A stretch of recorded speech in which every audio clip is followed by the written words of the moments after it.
Rule number 1. उसे कोई भी समझा नहीं सकता. हम ये प्रॉब्लम नहीं सॉल्व कर सकते. So such sentences have sakna, sakta, sakte, sakti at the end. They indicate whether there is an ability to do something or not. Formula for such sentences would be subject plus can plus the first form of verb. For example, nobody can persuade him. We cannot solve this problem. Let's look at another aspect of rule number 1. वह गलत नहीं हो सकता. वे लोग विद्वान नहीं हो सकते. Sometimes we have a noun or adjective before sakna in the Hindi sentence.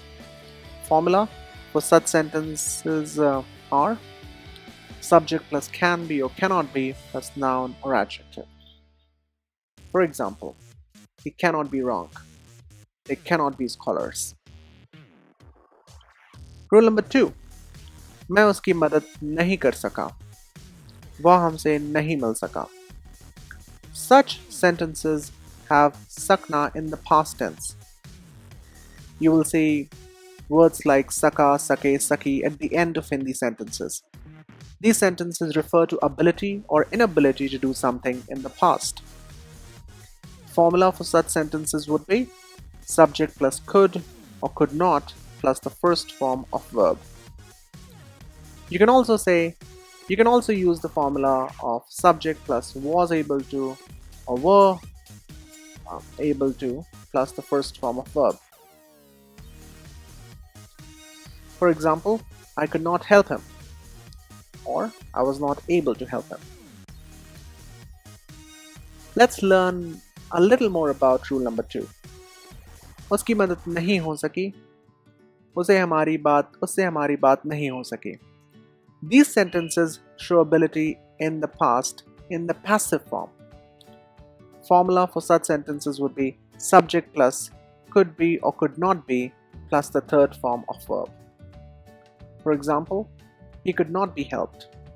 He could not be talked to by us. Please note that while we can use could not in the passive form, we cannot use was able to or were able to in the passive form. Let's look at rule number 3 now. वे लोग Everest नहीं चढ़ सकेंगे और पाएंगे. आप कल पुणे नहीं जा सकेंगे और नहीं जा पाएंगे. So such sentences have sakna in the future tense. सकेंगे, सकेगा, सकेगी. Such sentences may also have pana, पाएंगे, पाएगा, पाएगी at the end. Formula for translating such sentences would be subject plus will be able to plus the first form of the verb. For example, they will not be able to climb the Everest. You will not be able to go to Pune tomorrow. Let's look at rule number 4. क्या मैं आपसे कुछ कह सकता हूँ? क्या मैं अंदर आ सकता हूँ? Clearly, such sentences express seeking of permission. Formula for such sentences: subject plus may plus the first form of the verb. For example, may I say something to you? May I come inside? Let's look at another aspect of rule number 4. We can also use could or might to seek permission. Doing this adds more politeness to the permission. Depending upon how polite you want to sound while seeking permission, you can decide whether to use may, could, or might. For example, might I see you tomorrow? Could I have a word with you? So if you want to sound extra polite, please use might or could. Otherwise, you can just use may.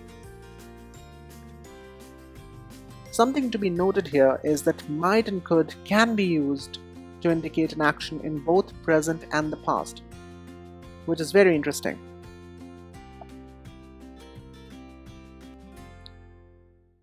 Rule number 5.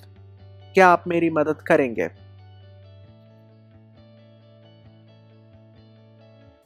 So in order to seek permission or make a request, we can use will or would. So both can be used. Either you use will or would. Will indicates a question more than it indicates a request. For example, if I say, will you help me? It seems more like a question, a yes or no question. Would indicates a request more than it expresses a question. For example, would you help me? Now this is a request. I'm urging you. Would you help me? Now then, you're ready to match A with B. Please pause your video for a minute and go through this exercise. This will help you consolidate the learning so far. So that's all folks for this video. Thank you so much for watching. Please do like, comment, share and subscribe. It always helps us to get you more such content and help you improve your English greatly. Until next time, bye bye.